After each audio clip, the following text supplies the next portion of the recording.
On the morning of September 11th, 2001, the world changed forever. 4 passenger planes were hijacked. 2 struck the Twin Towers of the World Trade Center in New York City.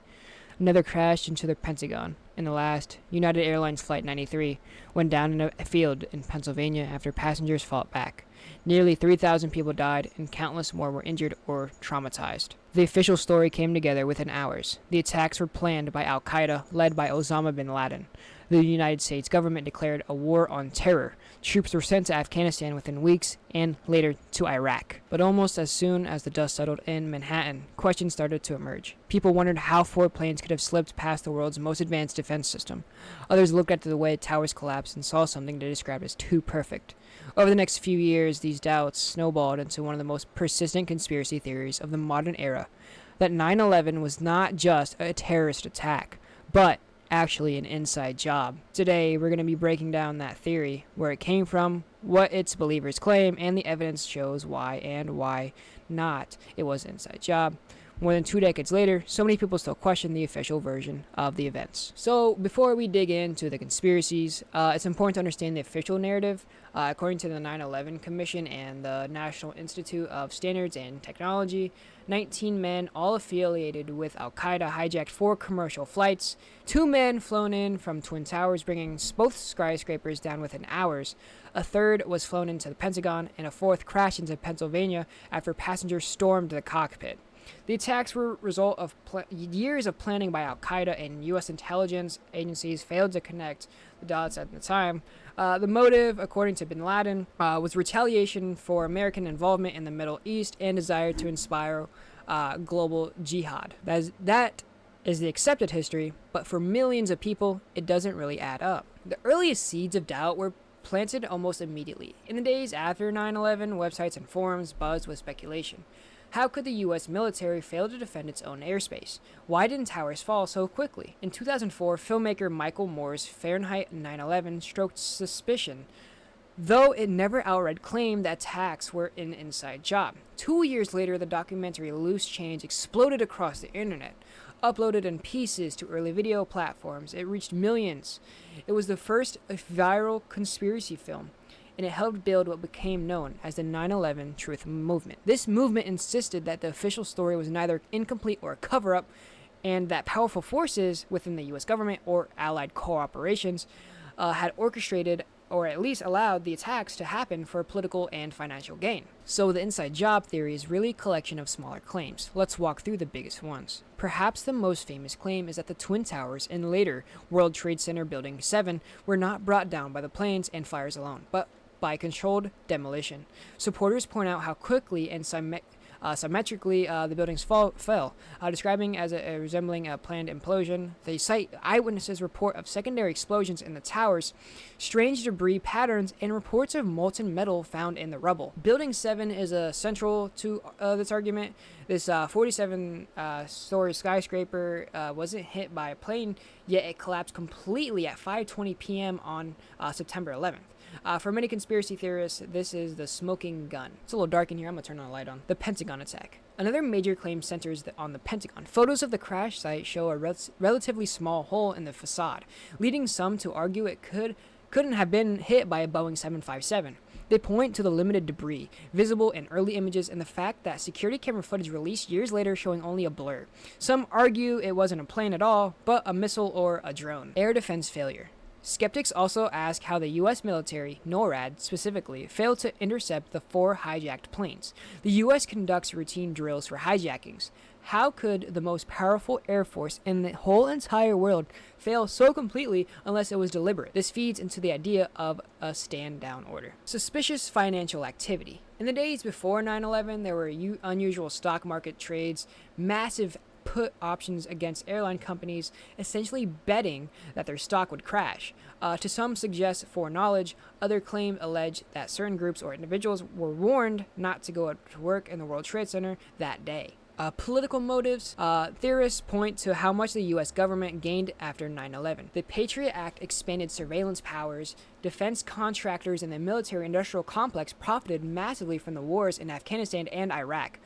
Oil companies and geopolitical strategists benefited from U.S. presence in the Middle East. From this perspective, 9/11 was the perfect pretext. Each of these claims have investigated and official explanations exist. Controlled demolition. The National Institute of Standards of Technology concluded the towers collapsed due to structural damage and fires. WTC-7 was weakened by uncontrolled fires after debris struck it. No physical evidence of demolished charges actually have been found. The Pentagon, large debris including engines and landing gear was recovered at the site. The small hole argument ignores the fact that much of the structure collapsed afterward. Security footage was grainy, but independent witnesses saw the plane. Then we moved to air defense. NORAD was designed to track threats coming from outside U.S. airspace, not domestic hijackings. The system wasn't prepared for planes used as missiles. Confused and miscommunication added to delays. And then the financial trades. The SEC investigated the unusual stock activity. Some trades were indeed suspicious, but none were linked to Al-Qaeda or U.S. officials. And then finally, political motives. While it's true that the attacks were used to justify war and new laws, critics argue that it doesn't prove the government orchestrated them. It only shows that they took advantage of the tragedy. If so many claims have been addressed, why does the inside job theory remain so strong? Here's a list of some few reasons. First, distrust of government was already high, and it only grew after 9/11, especially when the U.S. invaded Iraq based on false claims of weapons and of mass destruction. If leaders lied about that, people reasoned, what else did they lie about? Second, psychologically, it's difficult to accept that a small group of men with box cutters could take down the most powerful nation on earth. A massive, complex conspiracy can feel easier to believe than the idea that the world's systems are fragile. And the final, and the third, the internet amplified everything. Online forums, YouTube, and later social media allowed theories to spread unchecked. Loose change and similar content reached millions who might never have saw it out otherwise. So was 9/11 actually an inside job? The vast majority of experts and investigators say no. The evidence overwhelmingly points to a terrorist plot carried out by Al-Qaeda. But the persistence of the theory reveals something deeper. A widespread distrust of authority, a yearning for answers, and the human tendency to seek patterns in chaos. Even if the theory is untrue... Sorry, my cat just meowed really loud. Even if the theory is untrue, it's important to understand why people believe it, because the question it raises about power, secrecy, and accountability are not going away. And that's why, till this day, we are still talking about it and still debating about it. So we're going to dive deeper into the claims and, like I talked earlier, about controlled demolition and all the other stuff. So we're going to be talking about controlled demolition first. So let's get started. One of the most iconic and controversial claims in the inside job theory is that the idea of the Twin Towers and later World Trade Center Building 7 didn't simply fall because of the fire and impact damage. Instead, believers argue they were brought down intentionally with explosives planted inside the buildings, probably by the government. Think about what millions of people saw on live TV that morning. The South Tower collapsing at 9:59 a.m., the North Tower following half an hour later. These 110-story giants didn't topple sideways, didn't lean and break apart. They seemed to come straight down, almost as if they were being pulled into their own footprints or being sucked into the ground by a sinkhole. Conspiracy theorists replay that footage again and again, and they point to the squibs, bursts of dust and air shooting out of windows below the collapse line, that they say look exactly like controlled demolition charges. They argue the towers fell at near free fall speed, which they claim would be impossible without the entire support structure being severed simultaneously. And then there were the testimonies. Firefighters and first responders reported hearing booms and explosions inside the building just before they fell. One firefighter described it as, quote, like they had detonators, like they planned to take it down, end quote. Videos from the scene captured strange rumbles and bangs that believers say don't sound like fire or structural failure. But it's Building 7 that conspiracy theorists cling to most tightly. A47, story skyscraper just north of the Twin Towers. It wasn't struck by a plane, and yet at 5:20 p.m., hours after the main attacks, the building collapsed in seconds. From certain angles, it looks eerily similar to a classic demolition. A clean, sudden drop, almost symmetrical. For skeptics, this isn't just suspicious, it's damning. To them, Building 7 is the smoking gun.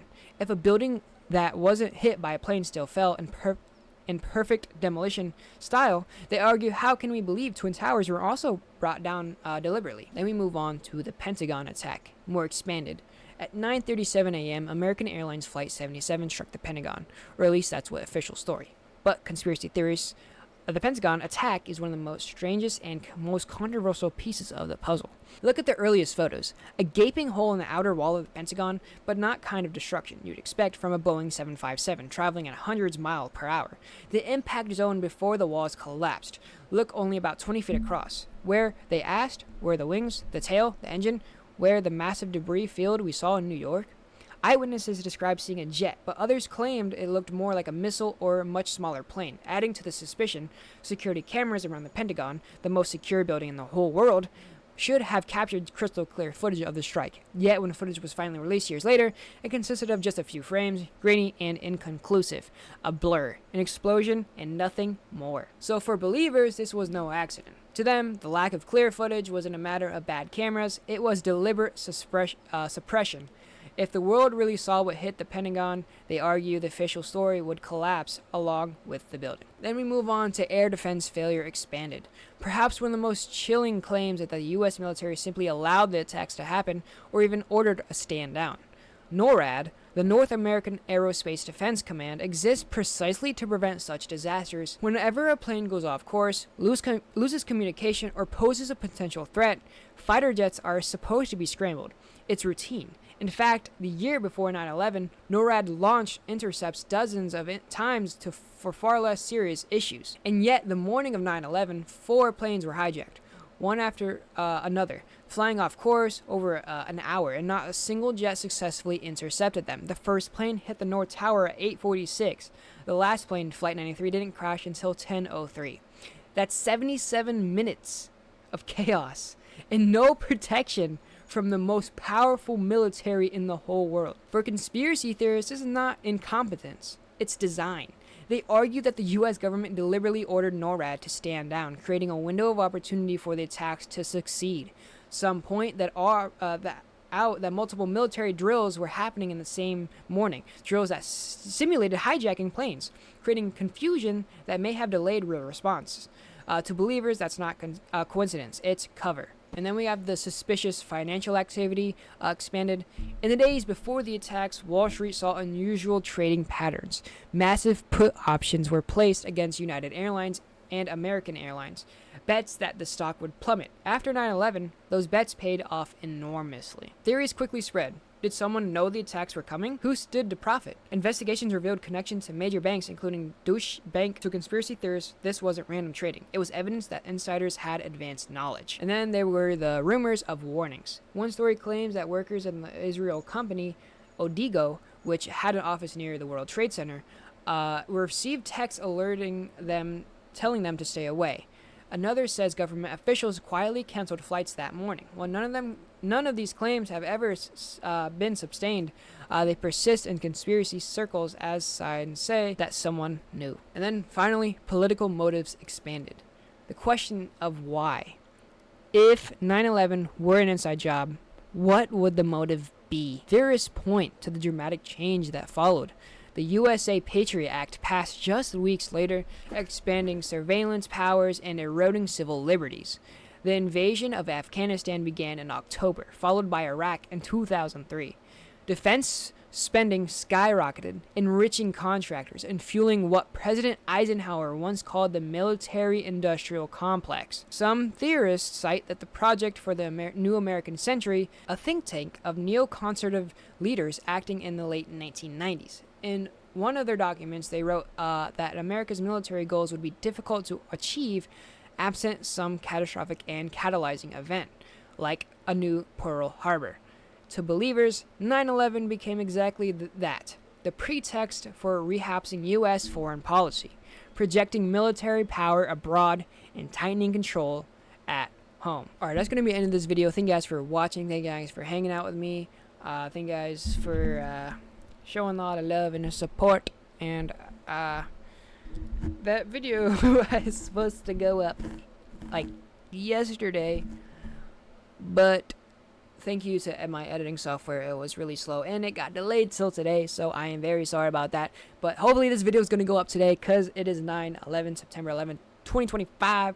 So thank you guys for watching. Thank you guys for hanging out with me, and rest in peace to all of the 9/11 victims. And let's have a moment of silence real quick. Thank you guys for hanging out with me. Hope you guys have a good rest of your evening, night, day, whatever time it is you're watching this, of course. I just hope you're having a great time doing it, whatever you're doing. And thank you for stopping by and watching this video. Hope you got informed. And what do you think? Was 9/11 an inside job? Did the government blow up the towers like they killed JFK? Or did they kill JFK? We don't know. Probably. Go watch my JFK video. That was like a year ago. So thank you guys for watching. I'll see you guys in the next video. Bye!